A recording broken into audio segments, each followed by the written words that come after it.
ரொம்ப ரொம்ப ஈஸியான ஒரு மெத்தடில் ஒரு அடையை நான் உங்களுக்கு பண்ணி காட்ட போகிறேன். ஸோ 1 part of துவரம்பருப்பு, 1 part of உரத் dal, 1 part of பச்சரிசி, 1 part of பெங்கால் கிராம் தால் கடலைப்பருப்பு, 1 part of பாசிப்பருப்பு. இது எல்லாமே ஈக்குவல் குவான்டிட்டி. 50 கிராம் ஜீரகமும் 10 காஞ்ச மிளகாயும் போட்டு ஊற வச்சிருங்க. இது ஒரு 4 மணி நேரம் ஊறின பிறகு அது கூட ஒரு 4 கருவேப்பிலையும் போட்டுட்டு இதை ஒரு கோர்ஸ் பேஸ்ட்டாக அரைச்சிருங்க. இந்த டெக்ஸ்டரில் திக்காக அரைச்சி வச்சிருங்க. இதில் அரைச்சி வச்சுட்டு நான் உப்பு போட்டு வச்சிருக்கேன். இதை அரைச்சி கிட்டத்தட்ட ஒரு 1/2 மணி நேரம் ஆச்சு. இதுக்கு வந்து ரொம்ப இம்பார்ட்டன்ட், பெருங்காயத்தூளை போட்டு நல்லா மிக்ஸ் பண்ணுங்க. இங்கே இருக்கிற இந்த அடை மாவை 1 1/2 இவன் தேய்க்கக்கூடாது. இவனை அப்படியே ஸ்ப்ரெட் பண்ணி விடணும். சாப் பண்ண வெங்காயத்தை போடுங்க.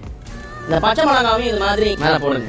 இதுக்கு மேலே ஒரு 3/4 கரண்டி சைடெல்லாம் கொஞ்சம் ஆயில் போடுங்க. இதை கலர் வந்துட்டான்.